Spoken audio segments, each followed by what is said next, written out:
प्यारे बच्चों नमस्कार। आशा करता हूं कि आप सभी लोग बहुत अच्छे होंगे, स्वस्थ और मस्त होंगे, जबरदस्त होंगे, ठीक है, शानदार और फर्स्ट क्लास होंगे। आप सभी लोगों का बहुत बहुत स्वागत है। तो पहले तो आप सभी लोग आ जाइएगा, ठीक है, सभी साथी जुड़ जाइएगा क्लास से।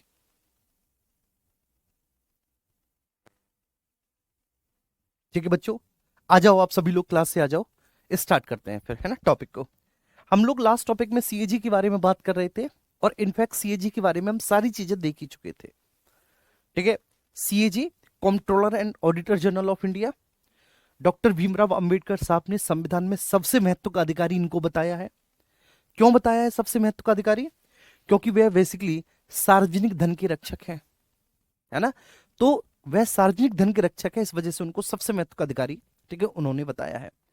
भारतीय संविधान के भाग 5 में और भाग 5 के अध्याय 5 में आर्टिकल 148 से 151 तक में सीएजी के अधिकार, कर्तव्य, उनकी शक्तियों के बारे में चर्चा की गई है। ठीक है, सबसे पहले सीएजी क्या होते हैं, है ना, इसके बारे में मैं आपको चर्चा बताऊं। ठीक है, इन प्रैक्टिकल में आपको बताऊं आमतौर पे, क्योंकि संविधान में इनकी योग्यता के बारे में कोई जिक्र तो नहीं किया गया, ठीक है, किसी भी तरह का। तो इन प्रैक्टिकल अगर हम देखें मेरे प्यारे साथियों, जैसे आप में से कल एक भैया पूछ भी रहे थे कि सर ये एक्चुअली है कौन, तो ये आमतौर पर बेटा सेवानिवृत्त जो सिविल सर्वेंट होते हैं वही होते हैं।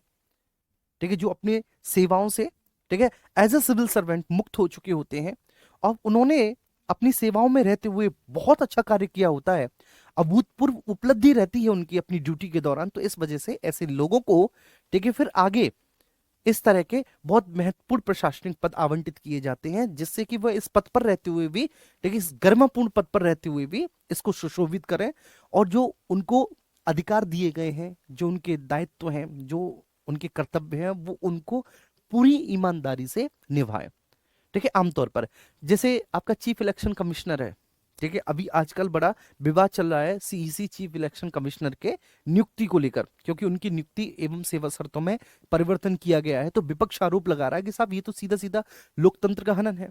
इस तरह से जो कार्यपालिका है, मतलब जो इस समय वर्तमान में सरकार है, वो राष्ट्रपति के माध्यम से, ठीक है, अपने फेवर वाले किसी भी व्यक्ति को सीईसी नियुक्त करवा सकती है। मामला क्या है, जब मैं आपको सीईसी पढ़ाऊंगा, ठीक है, मुख्य चुनाव आयुक्त पढ़ाऊंगा, निर्वाचन आयोग पढ़ाऊंगा, तब पूरे मामले को मैं आपको बहुत अच्छे से बताऊंगा, बहुत बढ़िया तरीके से बताऊंगा। ठीक है, तो अब हम यहां पर चर्चा करते हैं बहुत अच्छे से, ठीक है, जिसको मैं आपके सामने रखना चाहूंगा। तो ये सर हैं कौन, जो आपकी सीएजी होते हैं, ये होते कौन है? तो मैंने आपको बता दिया, आमतौर पर मुख्यतः, ठीक है, मेजर ऑफ टाइम ये देखा गया है कि ये वो प्रशासनिक अधिकारी रहते हैं कि जिन्होंने अपने पद पर रहते हुए, ठीक है, अपनी पूरी सर्विस के दौरान बहुत अच्छा काम किया, और उसके बाद फिर उनको सेवानिवृत्ति के बाद इस तरह के प्रशासनिक पद ऑफर किए जाते हैं। ठीक है, चलिए, योग्यता के बारे में कोई जिक्र नहीं है, हाँ कार्यकाल के बारे में है कि वैसे तो 6 वर्ष का उनका कार्यकाल होगा, लेकिन अगर इसी बीच वे 65 वर्ष की आयु पूरी कर लेते हैं, तो उनके अपने पद से त्यागपत्र देना होगा, या उनको बेसिकली अपने पद से हटना होगा, ठीक है ना, खुद ही हट जाना होगा। वैसे तो 6 वर्ष का कार्यकाल है। अगर जैसे कोई व्यक्ति सीएजी बनते हैं 60 साल की उम्र में, ठीक है, तो वो बेसिकली 5 साल तक ही अपने पद पर बने रहेंगे, क्योंकि 5 साल के कार्यकाल के बाद ही वो 65 वर्ष के हो चुके होंगे। क्योंकि जब उनकी आयु 60 साल की थी, तो 60 साल की आयु में वो एज अ सीएजी नियुक्त हुए। ठीक है, उन्होंने 5 साल बहुत अच्छा सा अपना कार्यकाल पूरा किया। ठीक है, 5 साल के कार्यकाल के बाद उनकी आयु 65 वर्ष की हो गई। अब जैसे उनकी आयु 65 वर्ष की हुई, तो फिर उनको अपने पद से हटना पड़ेगा, ठीक है, उनको अपने पद से जाना पड़ेगा। इस केस में अगर मान के चलिए कि वो 58 वर्ष की आयु में सीएजी बने हैं, तो वो अपना पूरा 6 साल का कार्यकाल पूरा कर लेंगे, पूरा 6 साल का कार्यकाल, क्योंकि ठीक है, 58 और 6 अगर आप जोड़ दीजिए तो बेसिकली कितने होते हैं बच्चे? 63 होते हैं, ठीक है, 64 होते हैं। ठीक है, तो मतलब उनका 65 वर्ष का अभी आयु पूरा नहीं हुआ, और उन्होंने अपना पूरा 6 वर्ष का कार्यकाल कर लिया। तो कार्यकाल के केस में तो ये है, नियुक्ति राष्ट्रपति के द्वारा होती है, मतलब नियुक्ति, ठीक है, कार्यपालिका की ही द्वारा हो रही है। नियुक्ति कार्यपालिका ही कर रही है, लेकिन वो इस बात का अपवाद है कि बेशक नियुक्ति कार्यपालिका के द्वारा होती है, लेकिन वो कार्यपालिका के प्रसाद पर्यंत पद धारण नहीं करते। बेशक नियुक्ति कार्यपालिका के द्वारा हुई, लेकिन कार्यपालिका, ठीक है, कि प्रसाद पर्यंत वो अपने, ठीक है, पद को धारण नहीं करते। ठीक है, इस बात को उनकी पूरी स्वतंत्रता है। ये बात मैंने आपको बता दी, बहुत अच्छे से समझा दी, ठीक है। उम्मीद करता हूं कि ये बात आपको बहुत बढ़िया तरह से समझ में आ गई होगी, ठीक है जी। इसके बाद अगर हम बात करें, ठीक है सर, कि वो अपना त्यागपत्र तो राष्ट्रपति महोदय को दे सकते हैं, जरूरी नहीं, ये कोई कंपलसरी नहीं है कि उनको अपना 6 साल का कार्यकाल या 65 वर्ष की आयु पूरी होने तक अपने पद पर बना ही रहना है, ठीक है। उनको अगर लगता है तो वो अपना त्यागपत्र भी दे सकते हैं। किसको देंगे वो अपना त्यागपत्र? ठीक है, राष्ट्रपति को देंगे। तो वो अपना त्यागपत्र बेसिकली राष्ट्रपति को देंगे। ये बात आपको बहुत अच्छे से ध्यान में रखनी है। प्रेसिडेंट महोदय को वो अपना ठीक रेजिग्नेशन देंगे। And the most interesting thing is that बेटा, कि उनको उनके पद से अगर हटाया जाएगा ना, तो ठीक उसी प्रोसेस को फॉलो किया जाएगा जिस प्रोसेस को सुप्रीम कोर्ट और हाई कोर्ट के जज को हटाने में फॉलो किया जाता है। तो जिस तरह से सुप्रीम कोर्ट और हाई कोर्ट के जज को हटाया जाता है जिस प्रोसेस के तहत, उसी प्रोसेस के तहत इनको भी अपने पद से हटाया जाएगा, ठीक है ना। तो उसके लिए क्या होगा, एक बार मैं आपको रिकॉल कर देता हूं। तो एक संकल्प प्रस्ताव लाना होगा। संकल्प प्रस्ताव बेसिकली संसद के दोनों में से किसी भी सदन में लाया जा सकता है। उस संकल्प प्रस्ताव को लोकसभा में भी लाया जा सकता है, राज्यसभा में भी लाया जा सकता है, दोनों में से किसी भी सदन में संकल्प प्रस्ताव आ सकता है। हाँ, लेकिन ये बात है कि संकल्प प्रस्ताव जिस भी सदन में सबसे पहले आएगा, ठीक है, जिस भी सदन में, ठीक है, वो संकल्प प्रस्ताव आएगा बेटा, उस सदन की कुल सदस्य संख्या के 1/4 सदस्यों से उसे हस्ताक्षर करना पड़ेगा। फिर दोनों सदनों से पास हो जाने के बाद वो एक इन्वेस्टिगेशन कमेटी, जांच समिति के पास जाएगा, और अगर जांच समिति आरोप में सच्चाई पाती है तो फिर वो उसको कैरी फॉरवर्ड कर देगी उसी सदन के पास जिस सदन में सबसे पहले ये प्रस्ताव लाया गया था। फिर वो सदन उस पर उपस्थित और मतदान करने वाले सदस्यों के 2/3 बहुमत से वोटिंग कराएगा। वोटिंग दोनों सदनों से हो जाती है तो उसके बाद राष्ट्रपति उसको उसके पद से हटा देगा। ठीक है, क्या करते हैं सर? तो राज्य और केंद्र सरकार के, ठीक है, समस्त आय और व्यय का लेखा जोखा रखते हैं, उसकी मासिक स्तर पर समीक्षा करते हैं सीएजी, और वार्षिक रिपोर्ट राष्ट्रपति के माध्यम से संसद में प्रस्तुत करते हैं। ठीक है, दोनों ही स्तर, चाहे केंद्र हो चाहे राज्य स्तर हो, ये बात ध्यान रखना। आइए, अब कल आप कह रहे थे कि सर सुप्रीम कोर्ट नहीं हुआ, तो कोई बात नहीं बेटा, सुप्रीम कोर्ट और हाई कोर्ट, मैं दोनों को इस तरह से आपस में एक दूसरे से, देखो सुप्रीम कोर्ट और हाई कोर्ट एक दूसरे से संबंधित तो हैं, ठीक है, दोनों आपस में एक दूसरे से इंटर रिलेटेड है, इसमें कोई दो राय नहीं है, ठीक है, सुप्रीम कोर्ट और हाई कोर्ट। ठीक है, तो इसलिए मैं शुरू करता हूं सुप्रीम कोर्ट से। सुप्रीम कोर्ट, सुप्रीम कोर्ट भारतीय संविधान के भाग 5 में है, अध्याय 4 में है, 4 में है, आर्टिकल 124 से 147 तक में है। ठीक है, आर्टिकल 124 से 147 तक में है सुप्रीम कोर्ट। तो सुप्रीम कोर्ट भारतीय संविधान के भाग 5 में है, ठीक है, अध्याय 4 में है, आर्टिकल 124 से 147 तक में है। आइए समझते हैं क्या है क्या नहीं है। ठीक है, सबसे पहले आर्टिकल 124 पर चलते हैं। आर्टिकल 124 में सुप्रीम कोर्ट का गठन बोला गया है, गठन आर्टिकल 124 में। लेकिन इससे पहले मैं एक छोटी सी चीज आपको बताना चाहता हूं जो कि बहुत जरूरी है। वो ये है बच्चे, कि जो शासन होता है ना,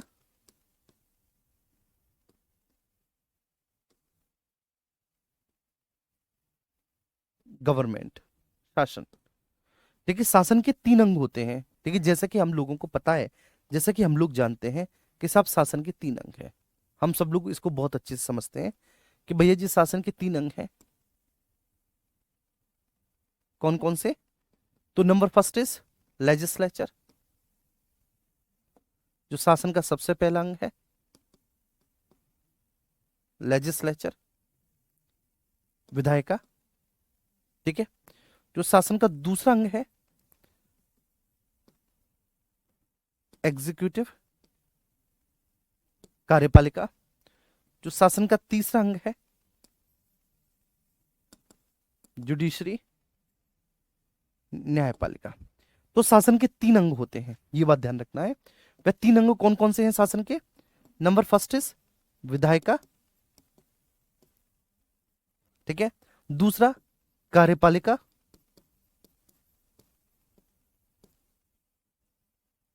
और तीसरा न्यायपालिका।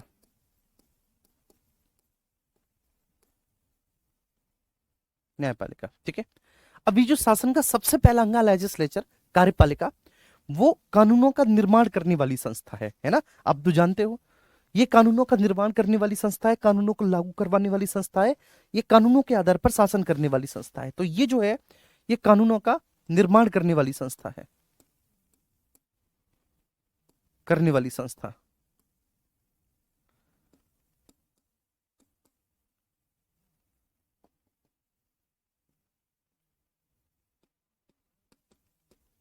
कानूनों का निर्माण करने वाली संस्था, ठीक है, लेजिस्लेचर। ये जो है कानूनों को लागू करने वाली संस्था।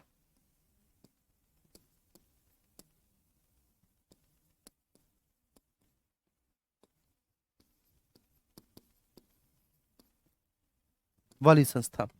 और ये कानूनों के आधार पर न्याय करने वाली संस्था।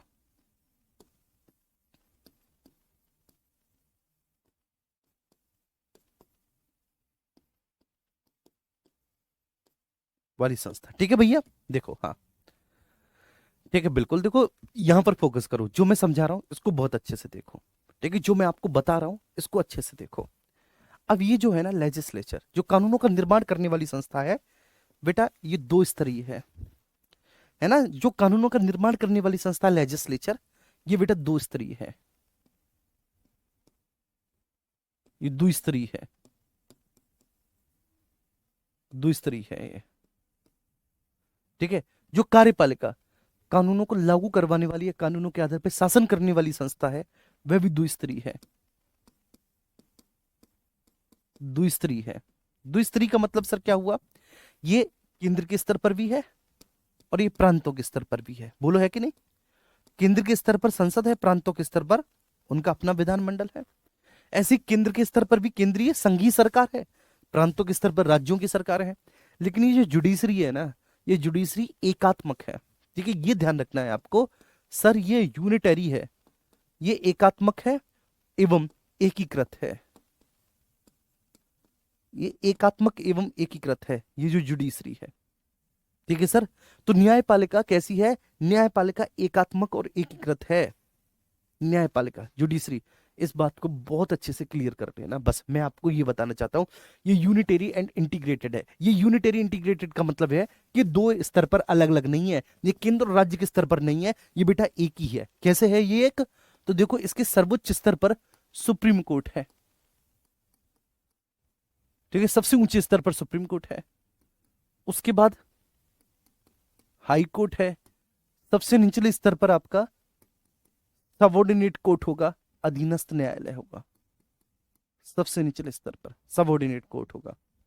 अब आर्टिकल 124 में सुप्रीम कोर्ट का गठन है, इसमें बोला गया है सुप्रीम कोर्ट के गठन में आर्टिकल 124 में कि सुप्रीम कोर्ट में एक मुख्य न्यायाधीश सहित कुछ अन्य न्यायाधीश होंगे,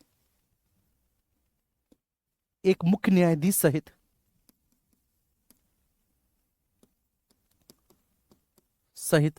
कुछ अन्य न्यायाधीश होंगे,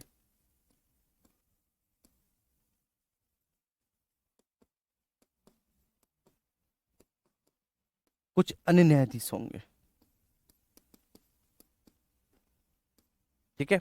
आर्टिकल 124 में क्या बोला कि साहब सुप्रीम कोर्ट में एक मुख्य न्यायाधीश सहित कुछ अन्य न्यायाधीश होंगे, ठीक है। अच्छा, अब वर्तमान में क्या है सर व्यवस्था? अगर वर्तमान में आप बोले तो वर्तमान में एक मुख्य न्यायाधीश प्लस 33 अन्य न्यायाधीश है, ठीक है, ध्यान रखना। वर्तमान में एक मुख्य न्यायाधीश प्लस 33 अन्य न्यायाधीश है, मेरे साथ साथ बोलेंगे, एक मुख्य न्यायाधीश है, ठीक है, कुछ अन्य न्यायाधीश होंगे। तो वर्तमान में एक मुख्य न्यायाधीश, 33 अन्य न्यायाधीश है। लेकिन मोस्ट इंटरेस्टिंग मैं आपको बताऊं, ठीक है, सबसे ज्यादा जरूरी कि ये कितने होंगे अन्य न्यायाधीश, इनकी संख्या का निर्धारण कौन करेगा? कि साहब ये जो अन्य न्यायाधीश होंगे, आखिरी अन्य न्यायाधीश होंगे कितने, इनकी संख्या कितनी होगी, ठीक है। तो ये आपको ध्यान रखना है कि जो अन्य न्यायाधीश की संख्या का निर्धारण है वो संसद करती है, अन्य न्यायाधीश की संख्या का निर्धारण संसद करती है, संसद करती है,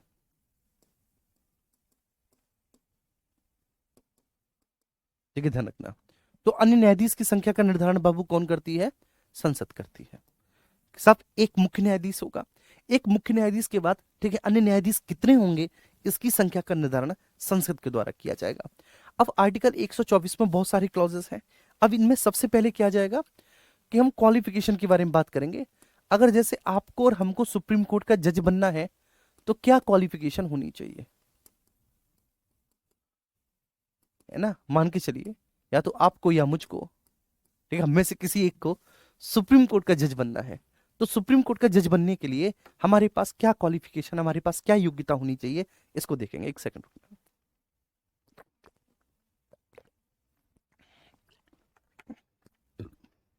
क्या क्वालिफिकेशन होनी चाहिए। तो सबसे पहली क्वालिफिकेशन तो ये मांगी जाती है कि वह भारत का नागरिक हो। सबसे पहली क्वालिफिकेशन ये है कि भाई वो भारत का नागरिक हो। किसी भी सरकारी नौकरी में, किसी भी प्रशासनिक पद के लिए सबसे पहली योग्यता यही होती है कि वह भारत का नागरिक हो। सबसे पहली योग्यता।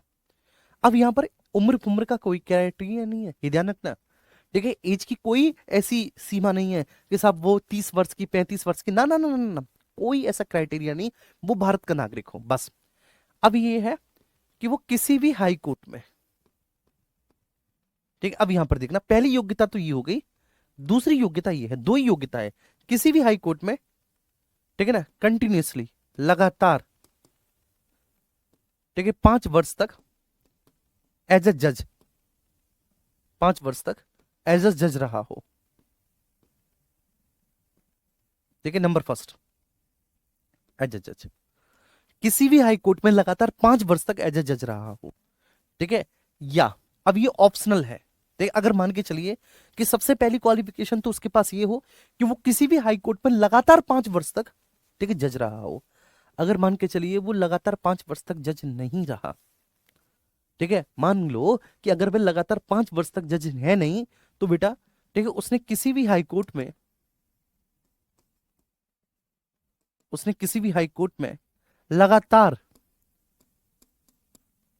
10 वर्ष तक प्रैक्टिस की हो, मतलब 10 वर्ष तक एडवोकेट रहा हो।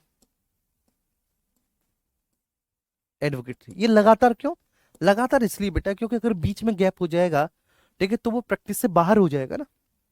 बीच में गैप हो गया क्योंकि, ठीक है, ये ध्यान रखना है, जुडिशियल जो होता है ना बेटा, वो एक प्रैक्टिस होती है। ठीक है, जुडिशियल, ठीक है, क्या है, एक प्रैक्टिस है जुडिशियल। ठीक है, अगर वो प्रैक्टिस में नहीं रहा, ठीक है, अगर वो एडवोकेट नहीं रहा या फिर वो लगातार जज नहीं रहा, तो प्रैक्टिस में नहीं है, वो आउट ऑफ प्रैक्टिस है। तो आउट ऑफ प्रैक्टिस व्यक्ति को लेकर हम करेंगे क्या भाई, आउट ऑफ प्रैक्टिस व्यक्ति को लेकर हम क्या करेंगे, कुछ नहीं कर पाएंगे। ठीक है, तो हाई कोर्ट में लगातार 10 वर्ष तक वो क्या रहा हो, एडवोकेट रहा हो। ठीक है, प्लस यहां पर भी ऑप्शनल है जी।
चलिए, ठीक है बेटा, ये बात समझ में आई।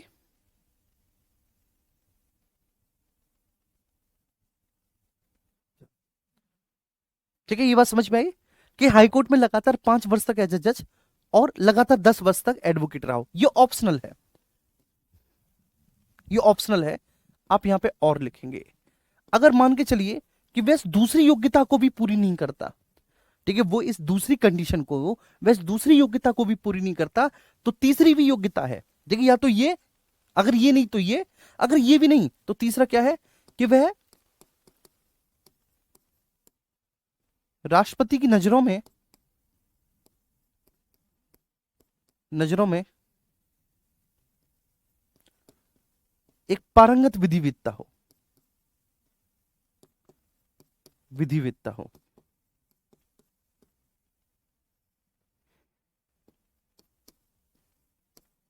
ठीक है बेटा, तीसरा ये है कि भाई वो राष्ट्रपति की नजरों में क्या हो, वह राष्ट्रपति की नजरों में, ठीक है, एक पारंगत विधिवेत्ता हो, पारंगत विधिवेत्ता।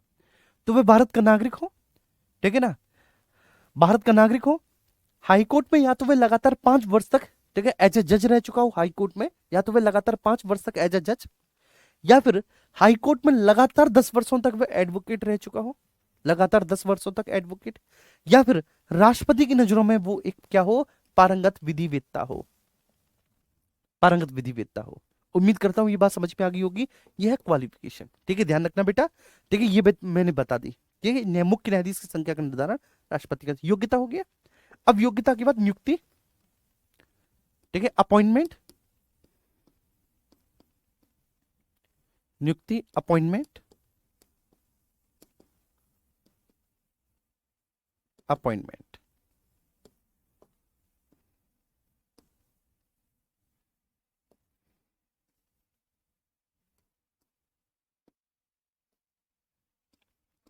अपॉइंटमेंट देखो, मुख्य न्यायाधीश, अन्य न्यायाधीश, दोनों की नियुक्ति राष्ट्रपति करते हैं। ठीक है, ध्यान रखना, मुख्य न्यायाधीश की नियुक्ति राष्ट्रपति करते हैं बेटा, मुख्य न्यायाधीश की नियुक्ति राष्ट्रपति करते हैं,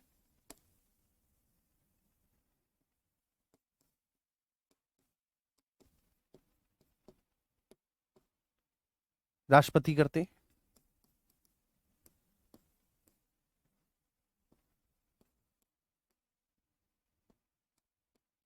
राष्ट्रपति करते हैं। और अन्य न्यायाधीशों की नियुक्ति में वे मुख्य न्यायाधीश से परामर्श करते हैं, है ना जी। अन्य न्यायाधीशों की नियुक्ति में,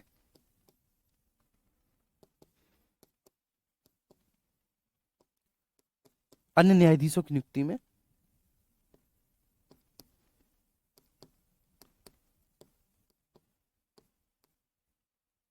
नियुक्ति में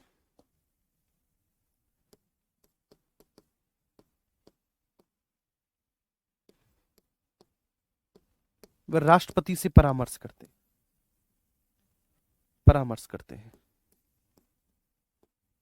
सॉरी, अन्य न्यायाधीशों की नियुक्ति में बेटा वह मुख्य न्यायाधीश से परामर्श करते हैं, मुख्य न्यायाधीश से परामर्श करते हैं, परामर्श करते हैं। ठीक है, तो मुख्य न्यायाधीश की नियुक्ति बेटा राष्ट्रपति करते हैं, मुख्य न्यायाधीश को अपॉइंट कौन करेंगे, राष्ट्रपति करेंगे। और अन्य न्यायाधीशों की नियुक्ति वे मुख्य न्यायाधीश से परामर्श करके ही करते हैं, राष्ट्रपति करते हैं। लेकिन इनके जो बेटा नियुक्ति की जो प्रक्रिया है वह कोलिजियम प्रणाली है। ठीक है, ध्यान रखना, कोलिजियम प्रणाली, ये कोलिजियम प्रणाली के द्वारा नियुक्त होते हैं। मैं आगे आपको समझाऊंगा कोलिजियम प्रणाली क्या होती है। ठीक है, तो इनकी जो नियुक्ति होती है वो बेटा कोलिजियम प्रणाली के आधार पर होती है, प्रणाली के आधार पर,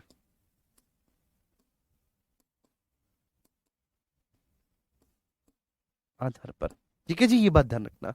तो बेटा नियुक्ति किसके आधार पर नियुक्ति होती है, बाबू कोलिजियम प्रणाली के आधार पर। अब कार्यकाल, ये जो मुख्य न्यायाधीश हो या अन्य न्यायाधीश बेटा, इनके कार्यकाल के बारे में क्वेश्चन आता है और ज्यादातर बच्चे कंफ्यूज हो जाते हैं। क्वेश्चन क्या आता है, क्वेश्चन ये होता है कि वो 6 वर्ष अथवा 65 वर्ष की आयु जो भी पहले पूरा हो तब तक अपने पद पर बने रहेंगे। बच्चे इसको सही कराते हैं क्योंकि दिमाग में कंफ्यूजन इतना हो चुका होता है, क्योंकि सीएजी का कार्यकाल भी वही है 6/65, लेकिन इनका 6/65 नहीं है बेटा। ध्यान रखना, इनका कार्यकाल है कि वह 65 वर्ष की आयु तक अपने पद पर बना रहेगा, 65 वर्ष की आयु तक, आयु तक अपने पद पर बना रहेगा, अपने पद पर बना रहेगा।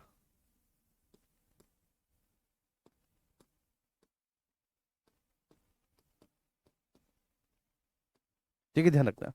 तो वह बेटा कब तक, 65 वर्ष की आयु तक अपने पद पर बना रहेगा। अब मैं आपको समझाता हूं कैसे। ठीक है, जैसे एक कॉलेजियम प्रणाली है, अब उस कॉलेजियम प्रणाली को समझाने में, ठीक है, बहुत समय लगेगा। ठीक है, बहुत विस्तारित है एक्चुअली वो कॉलेजियम प्रणाली, मैं आपको बताऊं। लेकिन कॉलेजियम प्रणाली के आधार पर ही मुख्य न्यायाधीशों की नियुक्ति होती है और मुख्य न्यायाधीशों की नियुक्ति बेसिकली, ठीक है, जिस लेटर के थ्रू होती है उस पर सिग्नेचर राष्ट्रपति का होता है। तो कुल मिलाकर मुख्य न्यायाधीशों की नियुक्ति करते राष्ट्रपति ही है।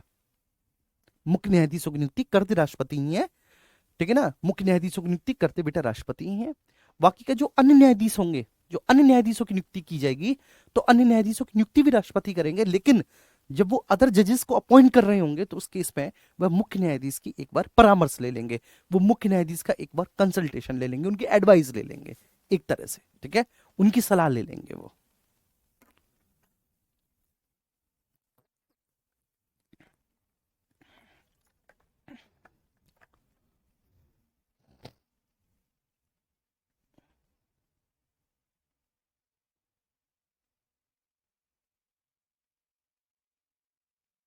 चलिए, ठीक है। तो वो 65 वर्ष की आयु तक, ठीक है, अपने पद पर बने रहेंगे। कार्यकाल के बारे में इतना है, ठीक है। अब जैसे मान के चलिए वो जब जज चुने गए सुप्रीम कोर्ट के, तब उनकी एज 64 साल की थी। तो बेसिकली देखा जाए तो उनका कार्यकाल केवल 1 ही साल का रहेगा टेक्निकली, अगर आप देखो, ठीक है। जब वो जज बने थे, जब वो एज ए जज अपॉइंट किए गए थे, तो एज ए जब जज वो जब अपॉइंट किए गए तो उनकी आयु 64 साल की थी, ठीक है। उनकी एज 64 साल की थी जब उनको एज ए जज अपॉइंट किया गया। तो टेक्निकली अगर आप देखो, ठीक है, हम और आप अगर इसे टेक्निकली देखें मेरे प्यारे बच्चे, ठीक है, तो इसका आशय क्या है, इसका मतलब क्या है, तो इसका मतलब ये है कि टेक्निकली उनका जो कार्यकाल है वो 1 साल का है, ठीक है। अगर वे 60 वर्ष की आयु में एज ए जज अपॉइंट किए गए, कितनी, 60 वर्ष की आयु में, वो 60 साल के थे और 60 वर्ष की आयु में वो एज ए जज अपॉइंट किए गए, तो टेक्निकली हम देखें उनका कार्यकाल 5 साल का रहा।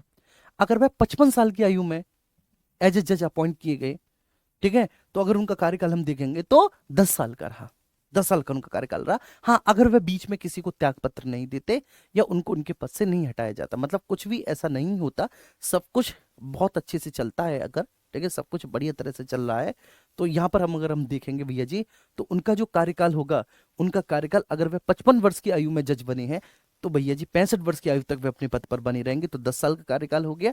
मतलब ये मायने नहीं रखता कि जैसे ही आपकी आयु 65 वर्ष की पूरी हो आपका कार्यकाल समाप्त हो जाएगा, चाहे आप, ठीक है, जिंदगी के 64 साल, अपने जीवन के 64 साल पूरे कर चुके हो तो आपका कार्यकाल 1 ही साल का होगा। 64 साल और 11 महीने भी अगर आप अपने जीवन की पूरी कर चुके हैं तो आपका कार्यकाल 1 ही महीने का होगा, ठीक है। इससे पहले हुआ था, ठीक है, डीवाई चंद्रचूड़ साहब से पहले जो, ठीक है, चीफ जस्टिस साहब थे, जो मुख्य न्यायाधीश साहब थे, सीजीआई साहब, उनका कार्यकाल 3 या 4 महीने का ही था। क्यों? क्योंकि वे ऑलरेडी 64 साल और शायद, ठीक, 9 महीने के या 8 महीने के कंप्लीट हो चुके थे, तो इसलिए 64 साल 8 महीने के वो हो चुके थे। जो बचा हुआ कार्यकाल था, उस बचे हुए कार्यकाल के लिए वो 3 या 4 महीने अपने पद पर एज अ चीफ जस्टिस बने रहे, ठीक है, चीफ जज बने रहे। तो 65 वर्ष की आयु तक, अभी 65 वर्ष की आयु तक बेटा जो कार्यकाल है ये मुख्य न्यायाधीश और अन्य न्यायाधीश दोनों का है। आप ये मत समझना कि केवल मुख्य न्यायाधीश का है, नहीं, चाहे मुख्य न्यायाधीश हो चाहे अन्य न्यायाधीश हो,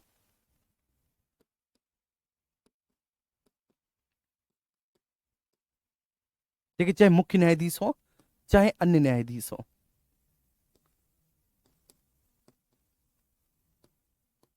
अन्य न्यायाधीश हो, ठीक है, चाहे कोई भी हो, ठीक है, चाहे मुख्य न्यायाधीश हो भैया जी, चाहे अन्य न्यायाधीश हो, ठीक है। जो कार्यकाल है भैया जी, वो कार्यकाल कितना है, 65 वर्ष की आयु तक है, तो वो 65 वर्ष की आयु तक अपने पद पर बना रहेगा, ठीक है। उम्मीद करता हूं ये बात आपको बहुत अच्छे से समझ में आ गई होगी, ठीक है सर। कार्यकाल 65 वर्ष की आयु तक अपने पद पर बना रहेगा, चाहे मुख्य न्यायाधीश हो चाहे अन्य न्यायाधीश हो, ठीक है। चलिए, इसके बाद वह समय से पहले भी अपना पद त्याग सकता है, त्याग पत्र, ठीक है। वे चाहें तो समय से पहले भी अपना पद त्याग सकते हैं,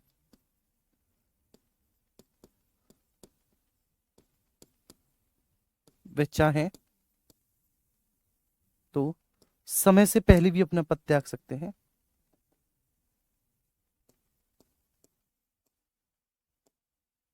पहले भी अपना पद त्याग सकते हैं,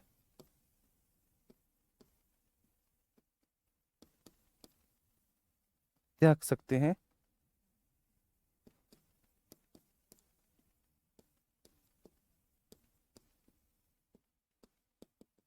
त्याग सकते हैं, ठीक है। उन्हें अपना त्याग पत्र बेटा राष्ट्रपति को देना होगा, राष्ट्रपति को देना होगा, ठीक है जी। त्यागपत्र वो अपने राष्ट्रपति को देंगे। ठीक है, चलिए इसके बाद उनको पद एवं गोपनीयता की शपथ भी बेटा राष्ट्रपति दिलाते हैं। ये बात लिख लेना आप नोट में कि मुख्य न्यायाधीश एवं अन्य न्यायाधीशों को पद एवं गोपनीयता की शपथ शपथ राष्ट्रपति दिलाते हैं।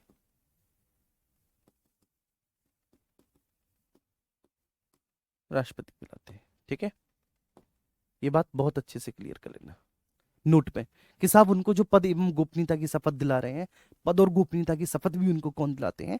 राष्ट्रपति साहब भी दिलाते हैं। ठीक है, राष्ट्रपति साहब भी उनको पद और गोपनीयता की शपथ दिलाते हैं। इसके बाद उनको पद से हटाया जाना,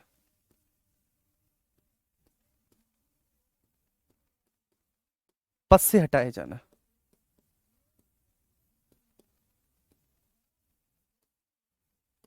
रिमूवल, उनको उनके पद से हटाया जाना। तो फटाफट से बताओ बेटा, उनको उनके पद से हटाए जाने की प्रक्रिया का आधार क्या होगा? मैंने सीएजी में बताया था कल कि सबसे पहले तो उनको उनके पद से हटाए जाने की प्रक्रिया का आधार क्या है। मुझे एक बार आधार आप बताओ।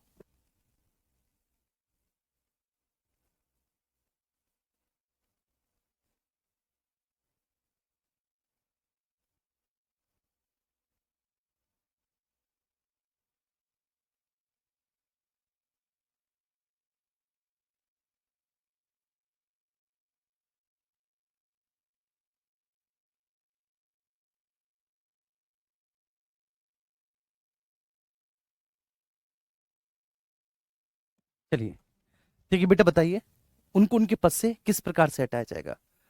पद से हटाया जाना, बोलो।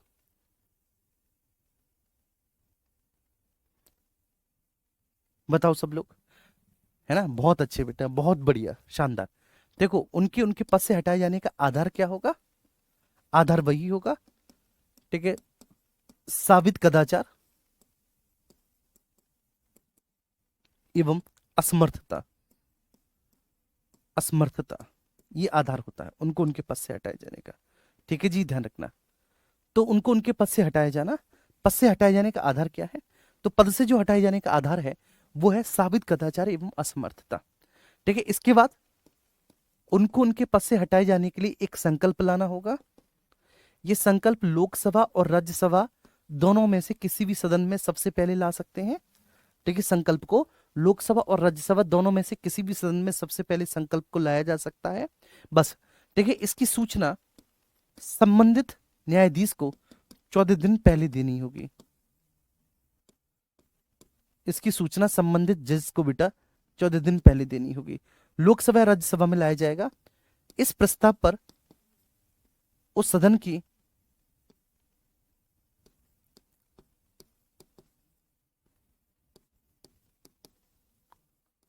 कुल सदस्य संख्या के 1/4 से वोटिंग करना पड़ेगा।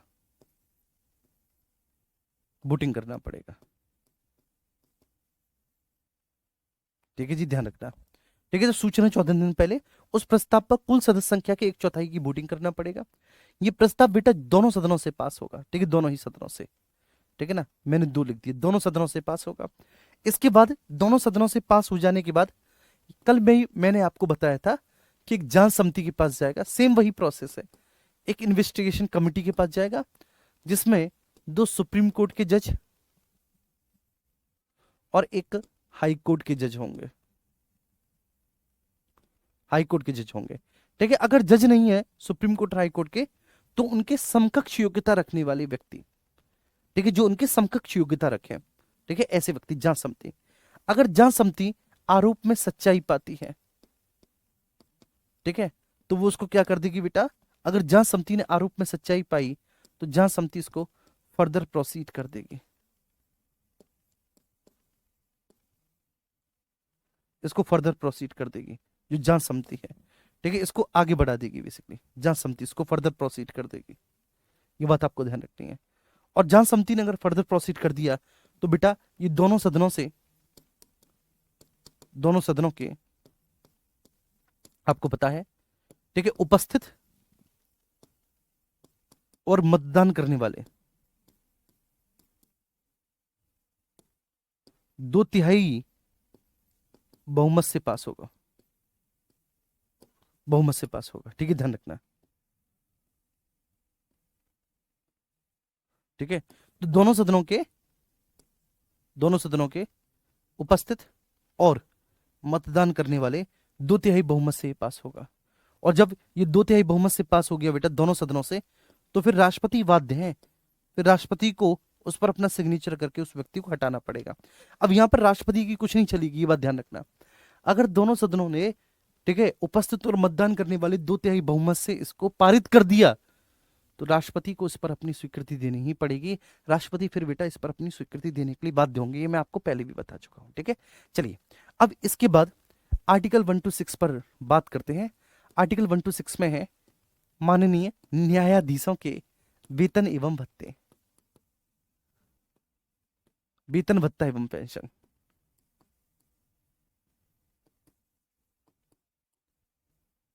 न्यायाधीशों के वेतन भत्ते एवं पेंशन,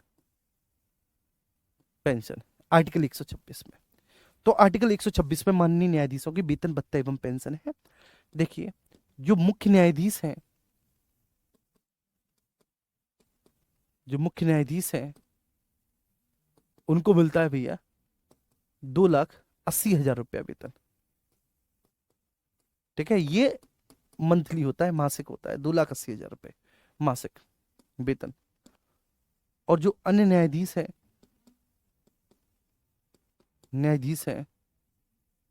ठीक है, उनको मिलता है 2.5 लाख रुपया मासिक वेतन। अब आपको क्या लगता है कि साहब केवल इतना ही मिलता होगा? इनको बहुत सारे भत्ते और मिल जाते हैं, इनकी सैलरी पहुंचती है, ठीक है, करीब जाके 4.5-5 लाख के आसपास। ठीक है, भत्ते वगैरह मिल गए, हर चीज का भत्ता मिलता है इनको, हर चीज का। ठीक है ना, आप सोच नहीं सकते ऐसे ऐसे भत्ते इनको मिलते हैं। आपने, ठीक है ना, बेसिकली फोन पर बात करने का इनको बेटा भत्ता मिलता है। ठीक है ना, शेविंग वगैरह करवाने का इनको भत्ता मिलता है, कपड़ा लत्ते का भत्ता मिलता है, हर चीज का इनको भत्ता मिलता है। ठीक है, कुल मिलाकर तो बहुत सारे इनको भत्ते मिल जाते हैं। तो ये हो गया। ठीक है, इसके बाद, ठीक है, ये हो गया भैया जी इनका वेतन। अब पेंशन की जो व्यवस्था है मैं आपको बता देता हूँ। ठीक है, जैसे ही इनका कार्यकाल पूरा हुआ, मतलब ठीक है 65 वर्ष की पूरी होने तक ही अपने पद पर बने रहेंगे, है ना जी। 65 वर्ष की आयु पूरी होने तक ही ये अपने पद पर बने रहेंगे। जैसे इनकी आयु 65 वर्ष हुई, ठीक है, ये अपने पद से हट जाएंगे, सिंपल सी बात है। तो 65 वर्ष की आयु तक ही ये अपने पद पर बने रहेंगे। तो जैसे इनका कार्यकाल पूरा हुआ, इनका कार्यकाल पूरा हो गया, तो कार्यकाल पूरे होने के बाद इनको जो भी वेतन मिलता था उस समय, जो भी वेतन मिलता था उसका जस्ट आधा इनको पेंशन मिलेगा। जब तक ये जीवित रहते हैं इनको पेंशन मिलेगा। ठीक है, इनको जैसे 1,80,000 रुपया मिल रहा है, तो इनके रिटायर होने के बाद बेटा, और सॉरी, इनको 2,80,000 रुपया मिल रहा है, तो रिटायर होने के बाद इनको 1,40,000 रुपया मिलेगा। 1,40,000 रुपये तो सैलरी नहीं होती ध्यान रखना, 1,40,000 रुपये तो बेटा अच्छे अच्छे लोगों की सैलरी नहीं होती। ठीक है, तो 2,80,000 रुपये मासिक वेतन है मुख्य न्यायाधीश का। ये 65 वर्ष की आयु पूरी हुई, ये रिटायर हो गए। अब रिटायर होने के बाद इनको जो पेंशन मिलेगी वो 1,40,000 रुपये मिलेगी पेंशन, जब तक ये जीवित रहते हैं तब तक। अगर ये मृत्यु हो गई इनकी, तो अगर इनकी पत्नी जीवित है तो इनकी पत्नी को 1,40,000 का भी आधा मिलेगा, मतलब 70,000 रुपये मासिक पेंशन मिलेगी। ठीक है, और ध्यान रखना संविधान में स्पष्ट कर दिया गया है कि इनका वेतन, पेंशन भत्ता भारत की संचित निधि पर भारित है। भत्ता भारत की संचित निधि पर भारित है।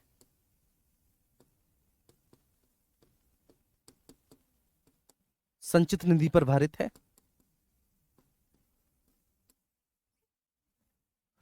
भारत है। ठीक है, भारत है। और इनके कार्यकाल के दौरान,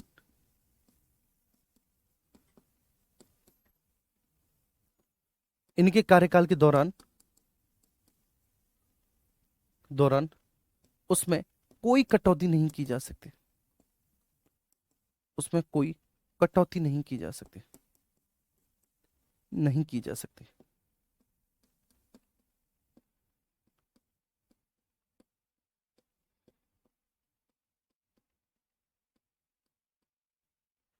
ठीक है, तो इनकी वेतन, पेंशन और भत्ता में बेटा इनके कार्यकाल के दौरान किसी भी प्रकार की कोई कटौती नहीं की जा सकती, संचित निधि पर भारित है।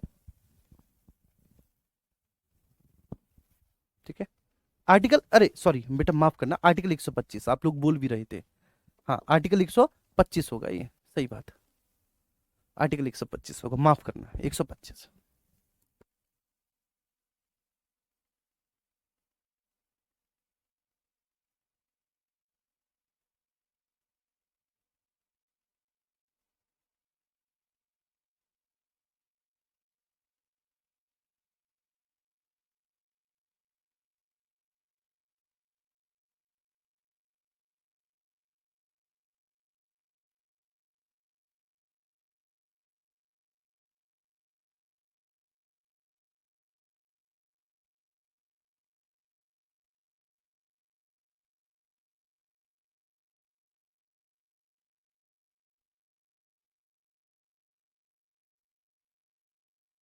चलिए एक बार सभी लोग थम्स अप कर दें, एक बार प्लीज आप सभी लोग थम्स अप कर दें, सभी लोग।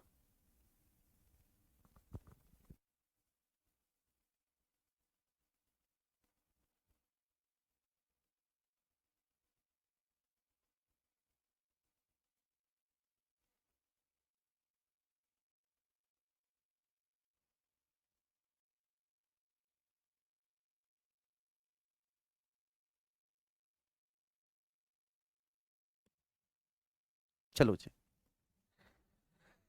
ठीक है, बहुत बढ़िया जी, बहुत बढ़िया, ठीक है। तो इनके वेतन पेंशन भत्ते में, अच्छा, अब इसके बाद है आर्टिकल 126। इसमें है कार्यकारी मुख्य न्यायाधीश, कार्यकारी मुख्य न्यायाधीश, न्यायाधीश, ठीक है, executive chief justice, executive chief justice, कार्यकारी मुख्य न्यायाधीश। ये क्या होता है बेटा, जब किसी भी कारणवश जो मुख्य न्यायाधीश है वो अनुपस्थित हो, किसी भी कारणवश वो अनुपस्थित हो, तो उनके स्थान पर एक कार्यकारी मुख्य न्यायाधीश की नियुक्ति कुछ समय के लिए की जा सकती है, जब तक मुख्य न्यायाधीश अनुपस्थित है, ध्यान रखना। तो जब तक किसी भी कारणवश मुख्य न्यायाधीश अनुपस्थित है, अनुपस्थित है, या उनका पद रिक्त हो गया है, तो उनके स्थान पर कार्यकारी मुख्य न्यायाधीश की नियुक्ति राष्ट्रपति के द्वारा की जाती है, द्वारा की जाती है, ठीक है। उनको समकक्ष वही योग्यता धारण करनी होगी, किसके बेटा, मुख्य न्यायाधीश के समान, ठीक है। तो जो मुख्य न्यायाधीश की योग्यता होती है, इनको मुख्य न्यायाधीश की योग्यता के समान ही योग्यता धारण करनी होगी।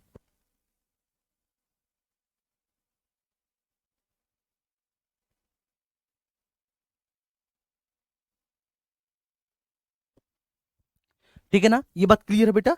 तो कार्यकारी मुख्य न्यायाधीश, एग्जीक्यूटिव चीफ जस्टिस, कार्यकारी मुख्य न्यायाधीश की नियुक्ति राष्ट्रपति के द्वारा होती है बेटा। कार्यकारी मुख्य न्यायाधीश कब होगी, जब मुख्य न्यायाधीश अनुपस्थित होगा, तो मुख्य न्यायाधीश की अनुपस्थिति में राष्ट्रपति के द्वारा, ठीक है। ये इनको बेटा मुख्य न्यायाधीश की ही समान योग्यता इनको प्राप्त होती है, और इनको बेटा उन्हीं के समान अधिकार होते हैं, इनके अधिकार जो होते हैं वे मुख्य न्यायाधीश के समान ही होते हैं, बस ध्यान रखना।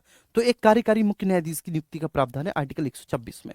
आर्टिकल 127 में तदर्थ न्यायाधीश की नियुक्ति है। आर्टिकल 128 में है जो सेवानिवृत्त न्यायाधीश जो अपने पद को छोड़ चुके हैं, ठीक है, वो बेसिकली अपने पद को धारण कर सकते हैं, मतलब उनको दोबारा से सेवा में लाया जा सकता है। जो सेवानिवृत्त न्यायाधीश है उनको सेवा में लाया जा सकता है। क्यों सेवा में लाया जा सकता है, किसी भी कारणवश सेवा में लाया जा सकता है। मान के चलिए कि हमें एक्सपीरियंस्ड जजेस की जरूरत है, या सुप्रीम कोर्ट पे बहुत ज्यादा दबाव बढ़ गया है, बहुत ज्यादा बाहर बढ़ गया, केसेस की संख्या बहुत ज्यादा आ गई है, तब हम सेवानिवृत्त न्यायाधीशों को ला सकते हैं कुछ समय के लिए सुनवाई के लिए। या फिर एक और काम हो सकता है, जैसे कोई भी केस है, ठीक है, उस केस के बारे में बेसिकली वो एक ऐसा केस है कि जो राष्ट्र महत्व पर बहुत महत्वपूर्ण है, राष्ट्र महत्व का विषय है, ठीक है ना, सुर्खियों में छाया हुआ है पूरी तरह से। और एक न्यायाधीश जिन्होंने उस पर, ठीक है, फैसला सुनाया था उसी केस पर, मतलब उससे मिलते जुलते केस पर, वो रिटायर हो चुके हैं, तो उनको दोबारा से सेवा में लाया जा सकता है। आर्टिकल 128 प्रावधान करता है। चलिए बच्चों, ठीक है, तो फिर कल मिलते हैं। तब तक के लिए आप सब लोग अपना ख्याल रखिए, स्वस्थ और मस्त रहिए, जबरदस्त रखिए। Love you all. कल हमारी मुलाकात होगी इसी टाइम पे, ठीक है। Thank you so much.